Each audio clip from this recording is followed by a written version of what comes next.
Matthew chapter 22.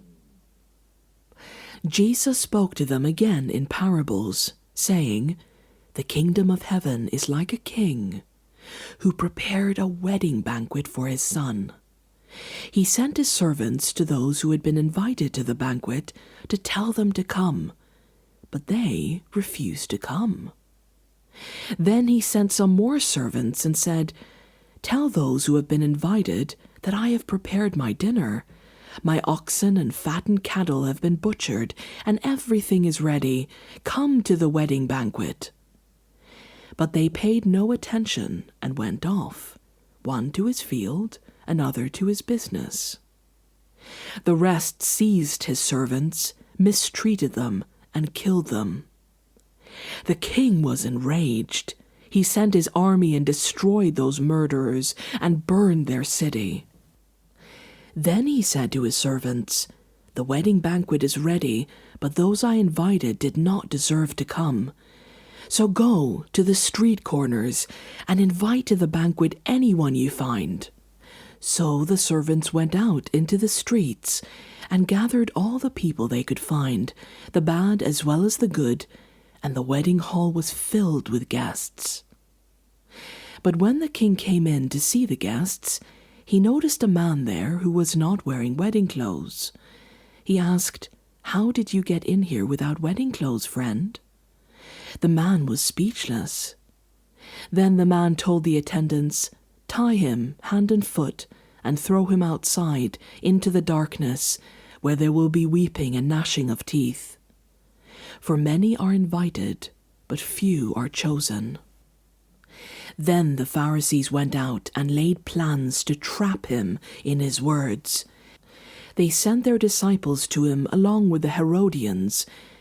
'Teacher,' they said, 'we know that you are a man of integrity and that you teach the way of God in accordance with the truth.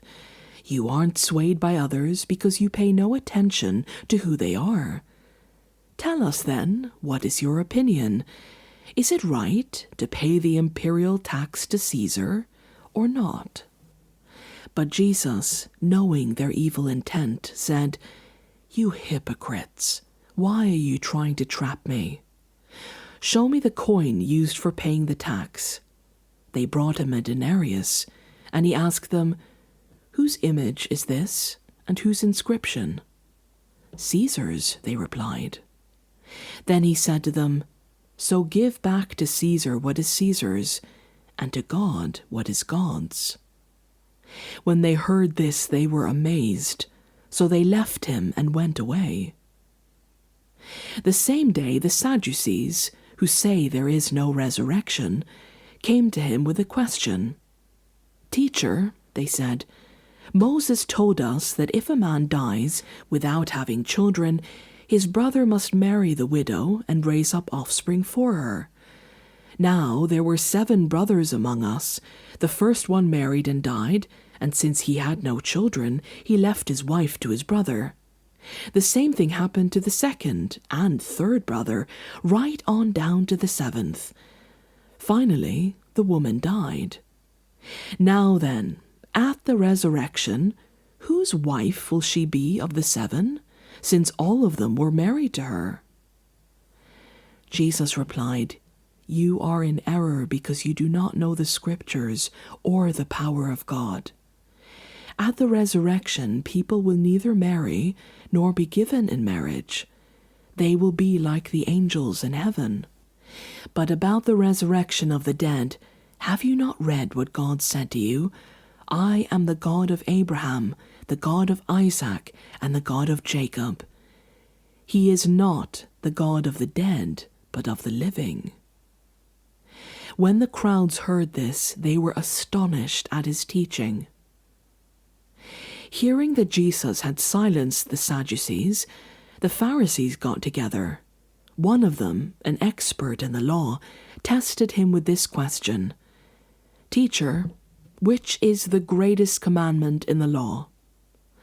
Jesus replied, 'Love the Lord your God with all your heart, and with all your soul, and with all your mind. This is the first and greatest commandment. And the second is like it. Love your neighbor as yourself.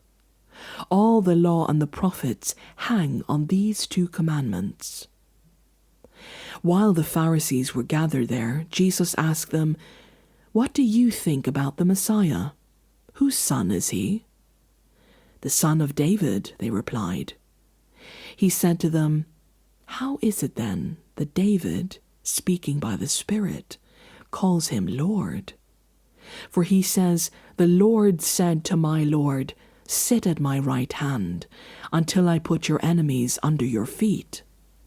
If then David calls him Lord, how can he be his son?" No one could say a word in reply, and from that day on, no one dared to ask him any more questions.